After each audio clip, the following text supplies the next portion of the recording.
Tapi kadang-kadang segelintir orang-orang yang menganggap dirinya pintar. Selalu meragukan kemampuan bangsa Indonesia. Rasa rendah diri.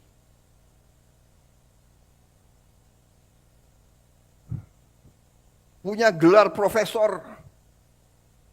Sekolah di mana-mana yang terkenal.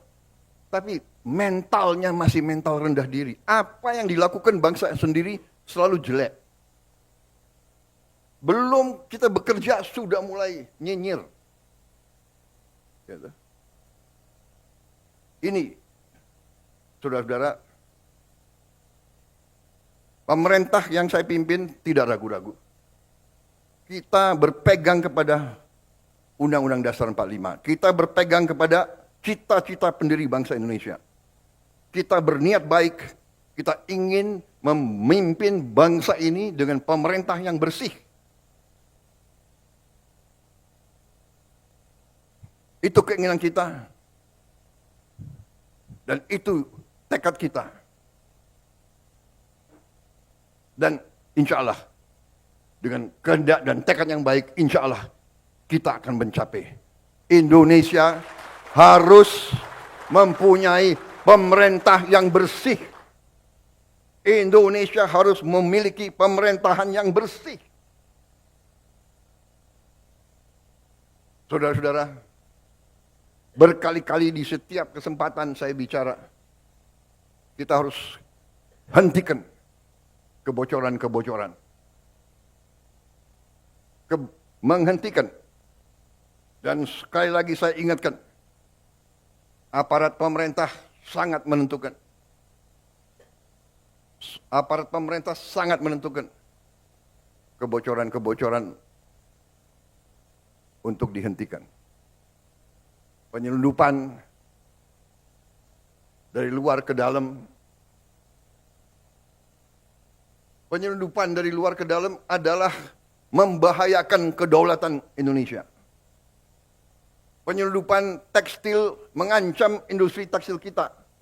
Mengancam kehidupan ratusan ribu pekerja kita.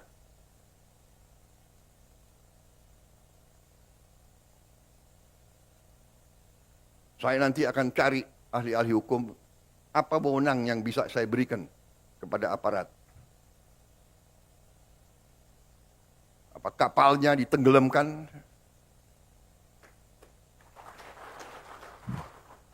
Tolong para profesor di pemerintah saya itu tolong kasih saya ya masukan. Nanti saya dibilang nggak ngerti hukum lagi. Gitu. Tapi kalau dia mengancam kehidupan rakyat Indonesia, kalau perlu kita tenggelamkan kapal-kapal itu.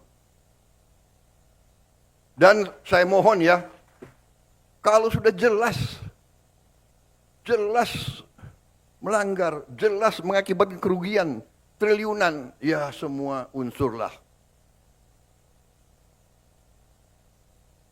Terutama juga hakim-hakim ya, vonisnya jangan terlalu ringan lah.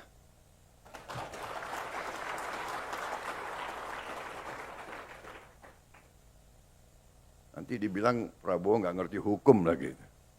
Tapi rakyat pun ngerti, rakyat di pinggir jalan ngerti. Ngerampok triliunan, kalau triliunan, ratusan triliun. Vonisnya sekian tahun. Nanti jangan-jangan di penjara pakai AC, punya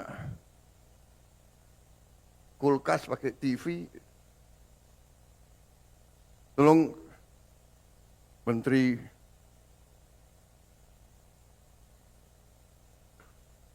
Pemasyarakatan ya,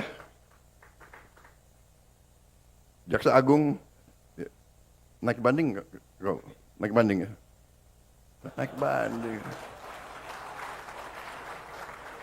Vonisnya ya 50 tahun begitu kira-kira itu.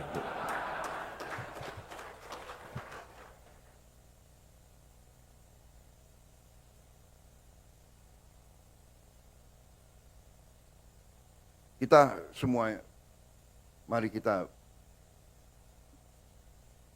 kembali ke jati diri kita, kembali ke 17 Agustus 45, cita-cita pendiri bangsa kita. Saya tidak mau nyalahkan siapapun, ini kesalahan kolektif kita. Mari kita bersihkan. Makanya saya katakan, aparat pemerintahan kita gunakan ini untuk membersihkan diri, untuk membenahi diri sebelum nanti rakyat yang membersihkan kita. Lebih baik kita bersihkan diri kita sendiri. Rakyat Indonesia sekarang tidak bodoh, mereka pinter-pinter. Semua orang punya gadget. Sudah lain, ini bukan 30 tahun yang lalu, ya kan? Ini bukan 20 tahun yang lalu. Jadi saudara-saudara, Musreng Bangnas ini saya gunakan kesempatan ini untuk tadi ucapan terima kasih dan ada kesempatan untuk diperbaiki, saya kira ya kan, masukan dari daerah-daerah dan juga saya minta kebesaran hati, kebesaran jiwa kita semua. Rakyat saya yakin akan sabar. Rakyat kita rakyat yang baik. Mereka mengerti siapa yang di atas jalan yang benar, siapa yang tidak di atas jalan yang benar. Saudara-saudara sekalian. Jadi, marilah kita berbuat yang terbaik. Dalam arti perencanaan ini kita laksanakan dengan realisme, dengan hal-hal yang konkret. Ya. Terima kasih. Ada angka tadi, ya kita memang saya mencanangkan pertumbuhan 8%. Banyak yang tidak yakin dan tidak percaya. Ya kita buktikan. Belum tentu kita akan capai 8%. Tapi sekali lagi, ya, pemimpin-pemimpin yang berani, pemimpin-pemimpin yang besar dalam sejarah pengalaman saya sendiri, dalam karier saya sebagai prajurit, kalau saya hadapi musuh yang berat, saya harus yakin saya akan berhasil, saya akan menang. Kalau tidak, kita nggak berani berbuat. Bung Karno menyampaikan, mengatakan kepada kita, gantungkan cita-citamu setinggi langit. Kalau kau tidak mencapai langit, minimal kau jatuh di antara bintang-bintang. Itu memang istilahnya memotivasi kita. Kalau Belanda dulu mengatakan bahwa kita ini tidak pantas merdeka, tahun 45. Belanda mengejek kita. Apa? Kamu?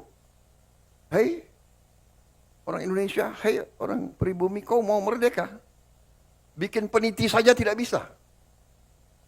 Dulu kita dituduh bikin peniti saja tidak bisa. Tapi kita mau merdeka.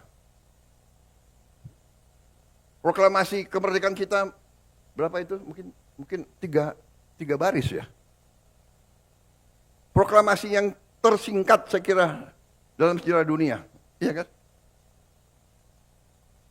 Hal-hal yang menyangkut pemilihan akan pokoknya administrasi belakangan ya, merdeka dulu, kan begitu. Tapi sekarang tidak, administrasi harus baik, ya kan? Kalau enggak dikejar BPKP, KPK, BPK, kita administrasi baik. Makanya ada Badan Perencanaan Nasional, ada Bapeda. Tapi saya minta kebesaran jiwa dalam arti ini. Ada prioritas kita. Ya, jadi mungkin KL-KL sebagian tidak akan mendapatkan anggaran yang dicita-citakan.